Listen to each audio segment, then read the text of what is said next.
यहाँ पे एक LG का एसी है, जिसमें कि आज हमें इस LG एसी में देखने वाले हैं कि क्या प्रॉब्लम है और प्रॉब्लम जो है वो किस रीज़न से है। यहाँ पे आप देख सकते हैं कि इस एसी को बहुत दिन से क्लीन नहीं किया गया है, जिसकी वजह से यहाँ पे जो ऊपर कवर है इस पर बहुत ज़्यादा डर्टी है, तो हमें इसे क्लीन करना होगा। उसके बाद पहले हम जो मेन प्रॉब्लम है उस पर फोकस करते हैं और देखते हैं इसका जो रीज़न है वो क्यों है। अभी जो सिस्टम है वो बिल्कुल भी कूलिंग नहीं है, मतलब कि कूलिंग ना के बराबर है, बहुत कम है। यहाँ पे जो प्रेशर है वो सिर्फ 10 PSIG प्रेशर है, जो कि 0 से ऊपर है, मतलब कि इसके अंदर फ्रीऑन है पर बहुत ज़्यादा कम है। तो आप देख सकते हैं यहाँ पे जो सक्शन लाइन का जो वाल्व है वहाँ पे ऑयल की तरह का परत जम गया है, जिससे कि हमें ये पता चलता है कि सिस्टम पे इस जगह से हो सकता है लीक है। तो हमें लीक चेक करने के लिए पहले इसमें या तो नाइट्रोजन का प्रेशर, अगर आप चाहते हैं कि सिस्टम को फ्रीऑन को रिलीज़ करने के बाद उसमें नाइट्रोजन डालकर चेक करें, तो आप इस तरह से भी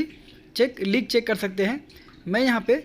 फ्रीऑन का ही, क्योंकि मेरे पास नाइट्रोजन प्रेशर नहीं है, तो मैं यहाँ पे थोड़ा फ्रीऑन चार्ज करूँगा और चार्ज करने के बाद चेक करूँगा कि ये जो वाल्व है इस जगह से लीक है या फिर नहीं है। अगर हमें ब्रेजिंग का ज़रूरत नहीं पड़ता है तो हमें देखिए यहाँ पे इस जगह से जो लिक्विड लाइन का जो वाल्व है इसके एलेंकी, मतलब कि जहाँ से हम फ्रीऑन को लॉक करते हैं उस जगह से लीक है। तो ऐसे में क्या होगा कि जो हमारा जो फ्रीऑन है वो वेस्ट नहीं होगा, क्योंकि हम इसे टेफ्लॉन लगाकर टाइट कर दें या फिर इसी तरीके से टाइट कर दें तो लीक अगर रुक जाता है तो हमारा जो फ्रीऑन है वो वेस्ट नहीं होगा। अगर किसी पाइप में लीक आ जाए तो वैसे में अगर हम फ्रीऑन डालकर लीक चेक करते हैं तो जो हमारा फ्रीऑन है वो वेस्ट हो जाएगा, हमें फ्रीऑन को निकालना पड़ेगा और उसे दोबारा से पूरी तरीके से वैक्यूम करने के बाद उसमें हमको फ्रीऑन चार्ज करना पड़ेगा। अगर सिस्टम पे पहले से 10 PSIG या 15 PSIG फ्रीऑन है तो हमें सिस्टम को वैक्यूम करने की ज़रूरत नहीं है। अगर इस तरह का कोई लीक है तो, जैसे कि यहाँ पे लीक है इस जगह से जहाँ पे मैं भी ओपन कर रहा हूँ, तो इस जगह से अगर जैसे कि एलेंकी की जगह से लीक है तो हमें सिस्टम को वैक्यूम करने की ज़रूरत नहीं है। हम इसे सही तरीके से टाइट कर देंगे और चेक करेंगे कि लीक है या नहीं है। या फिर जो फ्लेयर नट के द्वारा जो पाइप कनेक्ट किया गया है लिक्विड लाइन और सक्शन लाइन, अगर उस जगह से भी लीक होता है और टाइट करने के कर अगर हम उसे सही कर सकते हैं तो भी हमारा जो फ्रीऑन है वो वेस्ट नहीं होगा। पर अगर सिस्टम का फ्रीऑन पूरे तरीके से ज़ीरो हो जाए, प्रेशर पूरी तरीके से ज़ीरो हो जाए, तो हमें सिस्टम को सही तरीके से वैक्यूम करना पड़ेगा। पर यहाँ पे जो सिस्टम है वो पूरे तरीके से ज़ीरो नहीं है, यहाँ पे मोर देन 10 PSIG फ्रीऑन है, मतलब कि 10 PSIG से भी ज़्यादा फ्रीऑन है। तो जब तक सिस्टम पे थोड़ा भी फ्रीऑन का प्रेशर रहेगा उस सिस्टम पे एयर नहीं घुसेगा।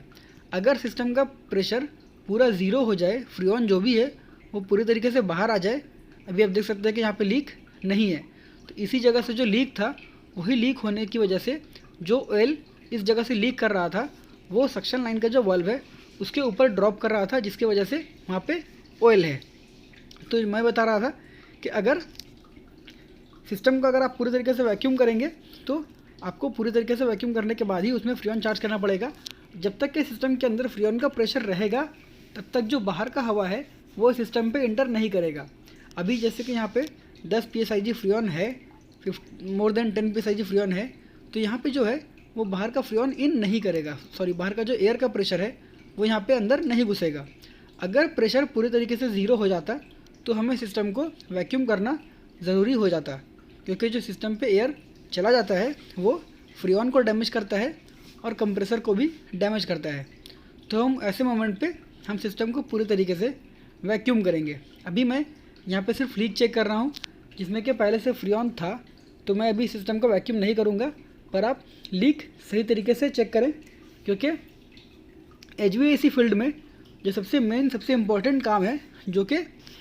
हमें लीक चेक करना पड़ता है, जिसमें कि हमें थोड़ा भी जल्दबाजी नहीं करना चाहिए। अगर आप थोड़ी भी जल्दबाजी करते हैं तो हो सकता है आपको लीक नहीं मिले या फिर एक लीक मिले और आप किसी और लीक को नहीं देख पाएँ जो कि सही तरीके से आइसोलेट नहीं हो।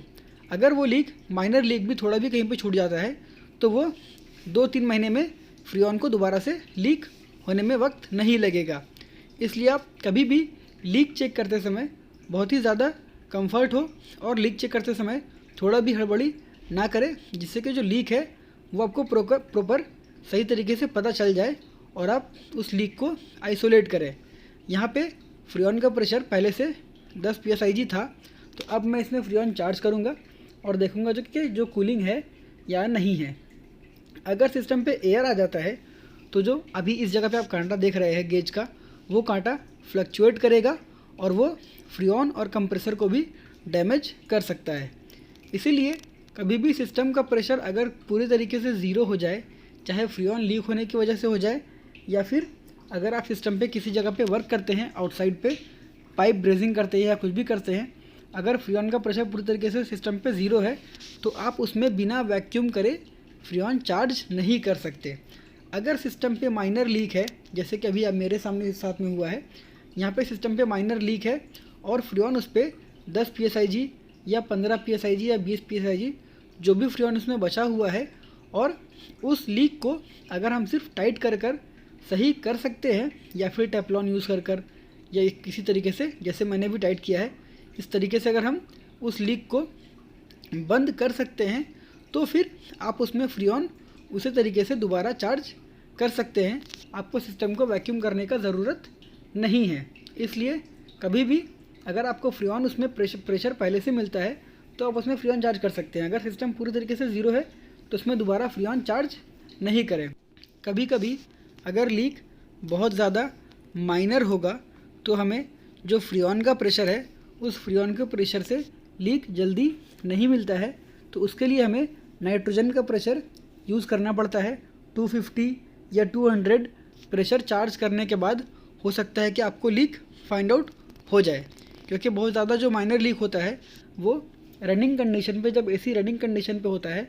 तो उस पर लीक जल्दी नहीं मिल पाता है। इसलिए उसमें आपको अगर फ्रीऑन थोड़ा भी कम होता है तो इसका मतलब ये है कि सिस्टम पे कहीं ना कहीं पे लीक है। अगर सिस्टम पे कहीं भी लीक होगा या अगर सिस्टम पे कहीं भी लीक नहीं होगा तो फ्रीऑन कभी भी कम नहीं होगा। पर अगर सिस्टम पे फ्रीऑन